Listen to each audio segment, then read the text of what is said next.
Marshall-Outnumbered. I'm Kayleigh McEnany, and joining me today, Julie Banderas, Cheryl Casoni, Leslie Marshall, and Trace Gallagher. President Biden is now gearing up for a big primetime address on Thursday. That's right, it's in prime time.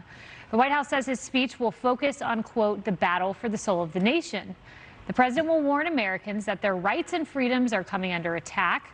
Ironically, the president's been launching attacks of his own recently, especially against the so-called MAGA Republicans. Just a few days ago, he called them semi-fascists and a threat to our very democracy. That's all a far cry from the uniter-in-chief. Remember, he claimed he would be while on the campaign trail and during his inauguration speech. And now critics warn his rhetoric should terrify all Americans. It will be interesting to see if the networks give that time. I mean, you think something like COVID-19 rising to the occasion, and the travel bans and something unprecedented. Leslie, the rhetoric, however, is not new.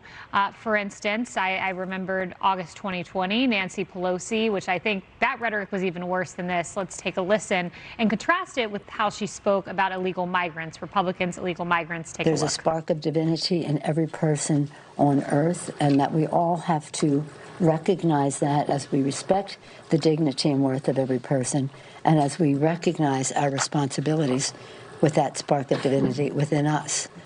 And so when the President of the United States says about undocumented immigrants, these aren't people, these are animals, you have to wonder, does he not believe in the spark of divinity, the dignity and worth of every person? So he said that about MS-13. That mistruth aside, the point is spark of divinity, except if you're a Republican, you're a domestic enemy.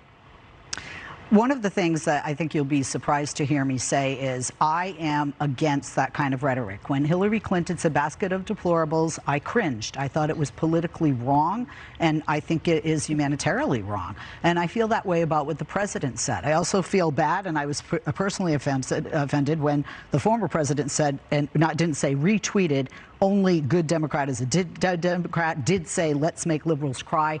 This has gone on the left and the right. It continues to go on, and it has to change, not just for the society we live in, but for our kids and for the future. It's not good and helpful politically, and I don't care. I think every time a president talks, it is political, you know, whether the network gives them time or not. Anything they say is going to be a political message, but it's not helpful to uniting. I think it does fire up the former president's base, and I think some of the people that perhaps were apathetic about him and may not come out to vote and may have given, you know, Joe Biden or Democrats running in the midterms a consideration might not because of rhetoric like that. So I don't support the rhetoric, but I also don't support hypocrisy, because the rhetoric that is very bad and offensive has been said on both sides. What's semi-fascist mode? Is that half totalitarian? You're almost a totalitarian. I don't even understand. I was going to say the same. Where are you in a semi-fascist movement? I mean, am I a totalitarian, or am I just kind of a totalitarian? You're a jerk, but no, you're a semi-jerk, but not a full jerk. He's a fan of the monikers, right? So it's like ultra MAGA or semi-fascist. You've got to have the semi or the ultra. It's kind of fun. Yes, I think he's referring to, and I don't think he did it in a good way,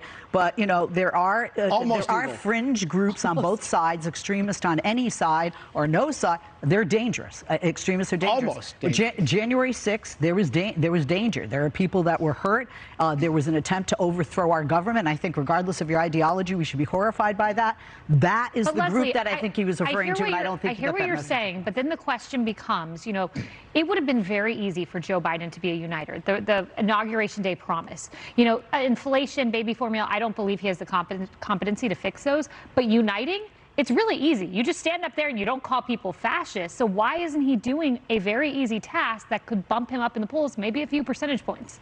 He wasn't calling people fascists with all of the legislation that's been put forth, and I don't think that anything. He called people fascists at a fundraiser. No, I know that. I'm not saying he didn't. I'm saying when he had not yet said that, okay, the country was divided, and when he was putting forth messages of unification, of unity in this nation, that wasn't unifying the country, because I think the country is past the point of one man or woman. When he called Republican segregationists, when he said the vaccinated have a right to be angry at the unvaccinated, like at what point was there unity?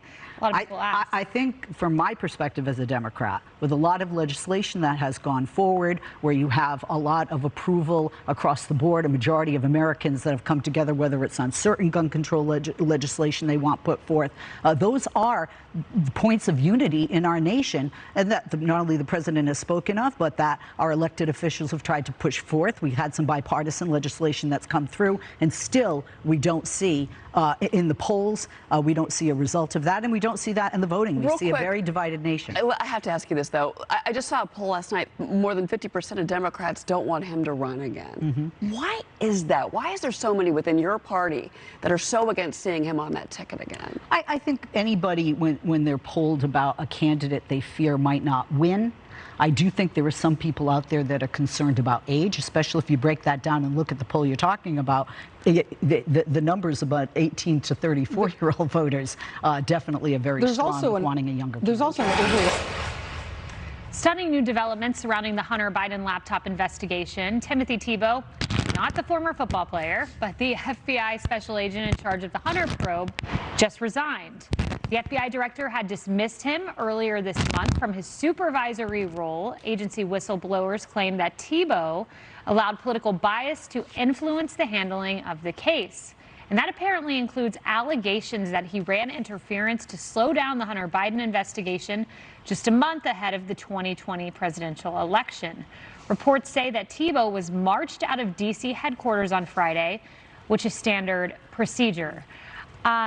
It is really interesting, Trace, because there was a July 18th letter from Grassley that specifically mentions Tebow. Right. He says the information provided by whistleblowers confirms my concerns about a pattern of clear partisanship by Tebow as well as other FBI and Justice Department officials. In fact, the information I have received reveals that Tebow's political partisanship went much deeper than inappropriate social media posts.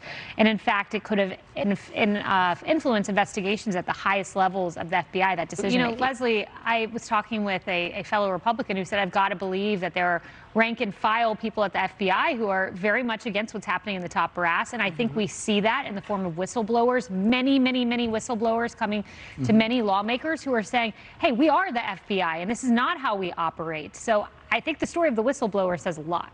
One bad apple can spoil the whole bunch, not to quote the Jackson 5 song. But look, you know, to me, this shouldn't be political. You know, I think most of us grew up that, you respect teachers and you respect doctors and you respect police officers and law enforcement institutions such as the FBI. And that's not the case right now. And that can be dangerous because if you're only going to pick and choose what you believe and you're not believing something that they're putting out, I think that's dangerous as a nation. This bothers me when this individual was near retirement, and this is the way a retired individual from the FBI goes out the door.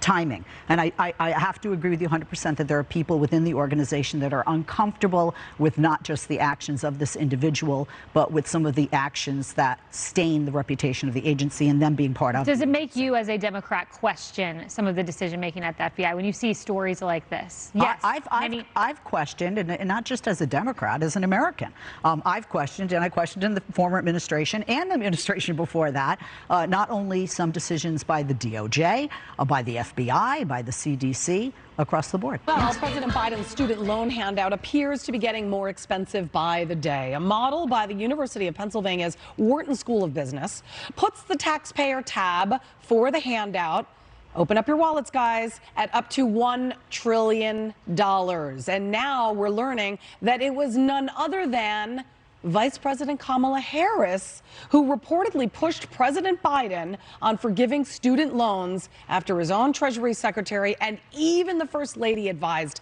against it. But the Vice President was iffy on who exactly will be paying for the bailout when asked about it yesterday. Specifically, it's footing the bill for student loan forgiveness. We haven't gotten a concrete answer from the administration yet. Well, let's start with this. First of all, a lot of the same people who are criticizing what we rightly did in following through on a commitment that we made to forgive student loan debt are the same people who voted for a tax cut for the richest Americans.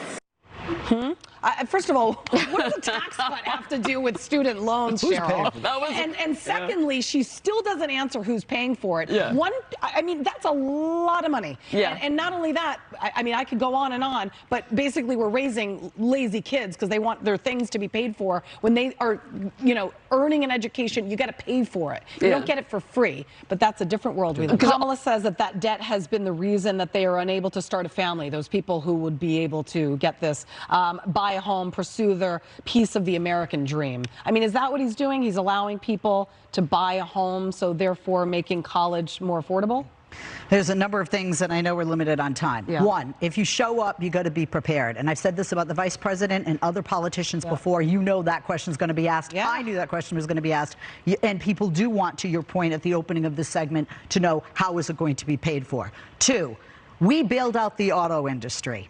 We have bailed out very rich corporations, PPP, small businesses, large businesses. There are people state by state that don't have children that pay for public school, or people that send their children to private school that pay for public school. People that don't drive that pay for freeways. I think you get my point. The majority of Americans, 56%, said that one, they wanted this, and two, specifically $10,000. Joe Biden campaigned on this. He said it verbally. He tweeted it out. It is a promise, and he was elected. But he said he wouldn't do it via executive order. He did say that in a town hall. Real quick to your point, but Kamala's soundbite, it keeps going, and she says it's what we promised. She says that in that same interview. She says what we promised. Campaign We promise. point out celebrity elitism and hypocrisy on Outnumbered quite often. And one celebrity who keeps making headlines for it is Megyn Markle. In her podcast and in a new interview, she complains again about the royal family and her so-called hardships.